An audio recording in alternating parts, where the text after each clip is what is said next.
నమస్కారం నాగార్జున గారు. నమస్తే అంజీ గారు. ప్రకాశం బ్యారేజీలో కౌంటర్ వెయిట్స్ ఏవైతే ఉన్నాయో యుద్ధ ప్రాతిపదికన వాటిని ఫినిష్ చేశారండి నిమ్మల రామనాయుడు గారు. ఏది ఒక 10 రోజులు 15 రోజులు పడుతున్న దాన్ని కూడా ఒక 5 daysలో ఫినిష్ చేయగలిగారు. కానీ ఈ బోట్లు ఏవైతే ఉన్నాయో వాటిని తీయటం చాలా కష్టంగా ఉంది సార్ వాళ్ళకి. ఒక్కొక్కటి ఒక 40 టన్నులు అంట, 40-50 టన్నులు అంట. అవి ఏది లింక్ కలిపి ఉన్నాయి మొత్తం. ఖచ్చితంగా ఇది కుట్ర భాగమే కదండి, కనపడతానే ఉంది అది. ఇక్కడ అంజి గారు, మొట్టమొదట నేను కూడా ఇది ఒక యాక్సిడెంట్ అని అనుకున్నాను జరిగిన రోజును చూసినప్పుడు. కానీ రోజులు గడిచే కొద్దీ ఒక్కొక్క నిజం బయటకు వస్తున్నప్పుడు ఏంటంటే ఖచ్చితంగా ఇది కుట్ర కోణం అనేటువంటిది నిర్ధారణ అవుతుంది. లక్కీగా ఇవన్నీ వెళ్ళి దాదాపు 40 అంటే 120 టన్నుల బరువు ఉన్నటువంటిది 11-12 లక్షల క్యూసెక్ల వాటర్ వచ్చేటువంటి ఫోర్స్లో వెళ్ళి గేటును కనుక తగిలి ఉంటే, కౌంటర్ వెయిట్ అంటే కాంక్రీట్ ఇది కాబట్టి, స్లాబ్ కాబట్టి దానికి తగిలితే అది బెండ్ అయింది.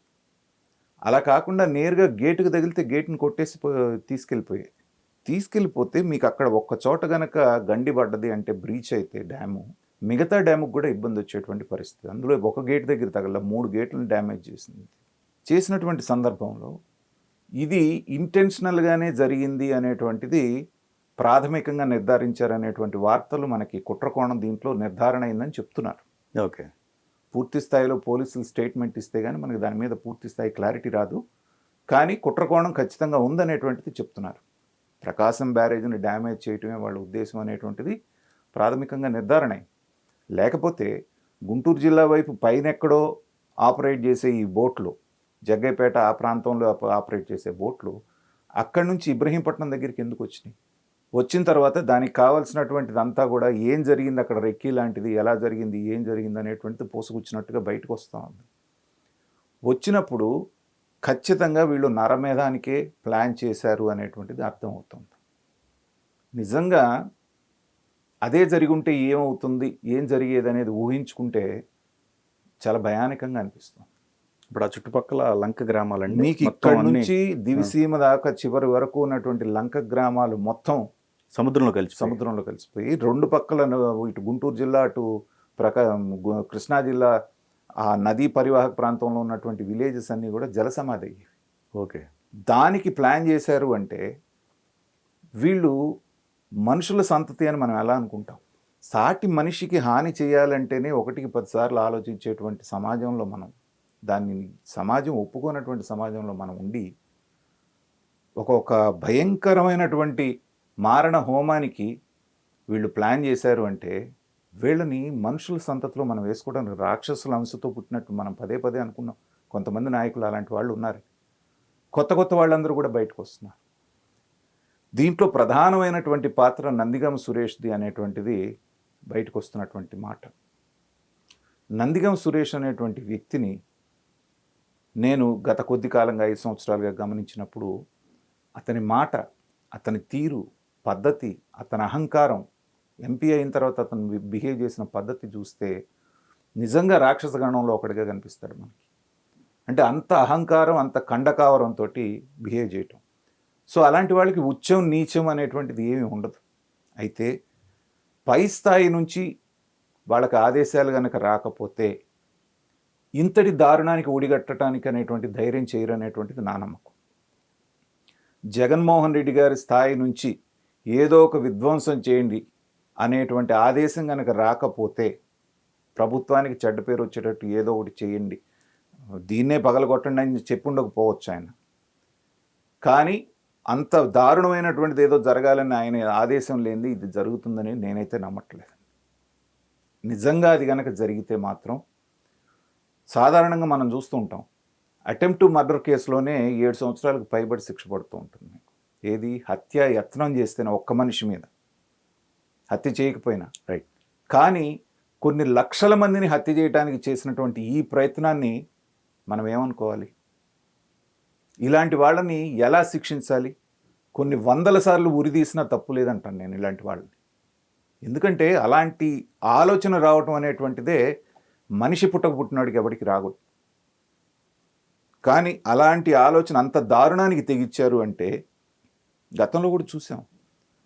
వివేకానంద రెడ్డి గారిని చంపి ఆ నేరం తీసుకొచ్చి తెలుగుదేశం వాళ్ళకి చుట్టి ఎలా లబ్ధి పొందారు అనేటువంటిది మనం నిర్ధారణ అయింది. ఎవరు చేయించారు, ఎవరి దాకా ఏముందనేది ప్రత్యక్షంగా చెప్తున్నారు. మరి సిబిఐ చెప్పేసింది. అలాంటి మనస్తత్వం ఉన్న వాళ్ళకి ఇలాంటిది పెద్ద లెక్కే ఉంది. కాబట్టి నిజంగా అంటే ఇంకా నిర్ధారణ పూర్తిగా మనకి పోలీసుల దగ్గర నుంచి మనకి ఇన్ఫర్మేషన్ వచ్చి వాళ్ళు స్టేట్మెంట్ ఇచ్చే వరకు this is subject to correction. కానీ 90% ఛాన్సెస్ ఖచ్చితంగా ఇది జరిగి ఉంటుంది అనేటువంటి నిర్ధారణ వచ్చిన తర్వాతనే నేను ఇంత తీవ్రంగా మాట్లాడుతున్నాను. ఇలాంటి వాళ్ళని బహిరంగంగా ఉరిదీయాలంటున్నాను. ఎందుకంటే మీ యొక్క రాజకీయ లబ్ధి కోసం కేవలం చంద్రబాబు నాయుడు గారి ప్రభుత్వాన్ని బదనాం చేయటం కోసం ఇంత దారుణమైనటువంటి పథక రచన గనక చేశారు అంటే మాత్రం వాళ్ళకి ఈ సమాజంలో బ్రతికేటువంటి అర్హత లేదు.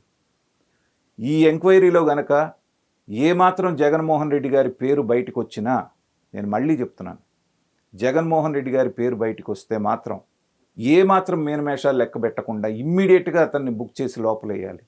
ఇలాంటి దాంట్లో ఏమాత్రం 1-2 సాక్ష్యాధారాలు దొరికినా ఏ కోర్టు వీళ్ళకి బెయిల్ కూడా ఇవ్వదు. నిజంగా గనక దాంట్లో ఇన్వాల్వ్మెంట్ని మీరు ప్రూవ్ చేయగలిగితే జగన్మోహన్ రెడ్డి గారికి రాజకీయంగా ఆయనకి సమాధి కట్టొచ్చు. అదే దేశద్రోహం దేశద్రోహం ఖచ్చితంగా ప్రభుత్వానికి వ్యతిరేకంగా జరిగినటువంటి కుట్ర. ఇప్పుడు అది రాజద్రోహం చట్టాన్ని ఎత్తేసారు, ఆ సెక్షన్ ఎత్తేసారు. అయినప్పటికీ కొన్ని లక్షల మందిని చంపడానికి చేసినటువంటి ప్లాన్ ఏదైతే ఉందో అది దేశద్రోహం రాజద్రోహం కంటే కూడా పెద్దదవుతుంది. ఓకే, ఒక ప్రభుత్వానికి వ్యతిరేకంగా కుట్ర చేసినప్పుడు ఏంటంటే కుట్ర కోణమే దాంట్లో. కానీ ఇది కొన్ని వేల మందిని, కొన్ని లక్షల మందిని, మనుషులు, జంతువులు అన్నీ కూడా పోయేటువంటి ప్రమాదాన్ని వీళ్ళు కల్పించారు అంటే వీళ్ళకి సమాజంలో బ్రతికేటువంటి అర్హత లేదు. కాబట్టి నిజంగా కనుక జరిగింది అనేటువంటిది మాత్రం నిర్ధారణ అయితే మాత్రం కింద స్థాయి నుంచి ఆపరేట్ చేసిన దగ్గర నుంచి ఆదేశించిన వాడి దాకా కఠినాతి కఠినంగా శిక్ష పడితే రెండో వాడు ఇలాంటి ఆలోచన చెయ్యాలంటేనే వాడికి వెన్నులో వణుకు పుట్టేటువంటి ఎగ్జాంపుల్ సెట్ చేయకపోతే మాత్రం ప్రభుత్వాన్ని అసమర్థత అవుతుంది. చంద్రబాబు నాయుడు గారు కూడా ఆ వారం రోజులు ఆ హడావుల్లో ఉండటం మూలాన్ని దీని మీద ఫోకస్ పెట్టలేదు. కానీ ఇవాళ అన్నీ చూడండి, వాళ్ళిద్దరూ కూడా అటు తలసిల్ రఘురామ్కి ఒక అనుచరుడు, ఇతను ఎవరైతే ఉన్నాడో నందిగం సురేష్ అనుచరుడు. ఈ బోట్లు వాళ్ళ కోసం తిరిగేవి. ఆ బోట్ల మీద పార్టీ రంగులు ఉన్నాయి.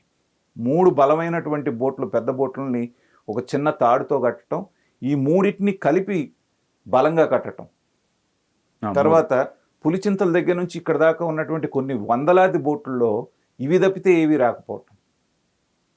ఇవన్నీ చూసినప్పుడు ఏంటంటే కుట్ర కోణం అనేటువంటిది ప్రస్ఫుటంగా అక్కడ కనిపిస్తోంది. కఠినాతి కఠినమైనటువంటి శిక్ష. అది జగన్మోహన్ రెడ్డి అయినా సరే, వీళ్ళని గనక తీసి లోపలేస్తే ఇప్పుడు ఢిల్లీ లిక్కర్ స్కామ్లో గనక ఎలా అయితే బయటికి రాలేకపోతున్నారో ఆ ఉప ముఖ్యమంత్రి, అలాంటి పరిస్థితి జగన్మోహన్ రెడ్డి కూడా ఏర్పడుతుంది. అలాంటి పరిస్థితి ప్రభుత్వం కల్పించకపోతే మాత్రం ప్రభుత్వం యొక్క చేతగానితనం అని ప్రజలు అనుకునేటువంటి భావన ఉంది. ఎందుకంటే దివితాలుగా ఉప్పెనొచ్చి కాస్త జరిగితేనే ఆ రోజున మీరు అప్పుడు పుట్టారో లేదో తెలియదు.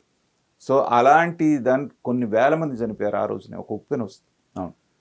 కానీ కృష్ణా నదే పొంగి ఓళ్ళ మీద పడితే ఇంకెలా ఉంటుందండి? అసలు ఇప్పటికే 50 మంది కౌంట్ వస్తుంది, ఇంకా కూడా పెరిగేటువంటి అవకాశం. అదే ఇది జరిగినట్టయితే అసలు ఊహించడానికి వేలల్లో లక్షల్లో వెళ్ళిపోయేది కదా. అంతే కదా. అవును. సో అసలు నిజంగా తలుచుకుంటే మనకే వెన్నులో వణుకు పుడుతుంది. అసలు జరిగి ఉంటే అనేటువంటి ఒక ఊహాజనితమైనటువంటి ప్రశ్న వేసుకుంటేనే అసలు ఊహించుకోవడానికి కూడా భయానకంగా ఉన్నప్పుడు మనుషులుగా ఎలా ఆలోచిస్తున్నారు నాకు అర్థం కావట్లేదు. ఇది నిజంగా భారతదేశంలోనే ఆంధ్రప్రదేశ్కే కాదు, ఈ వైఎస్ఆర్సీపీ పార్టీ అనేటువంటిది, జగన్మోహన్ రెడ్డి అనేటువంటి వ్యక్తి ఈ భారతదేశానికే పట్టినటువంటి చీడ. ఇలాంటి ఆలోచన విధానం ఉన్నటువంటి రాజకీయ నాయకులు అసలు వీళ్ళు రాజకీయాల్లో సమాజంలో కూడా ఉండటానికి అర్హులు కాదనేటువంటిది నా భావన.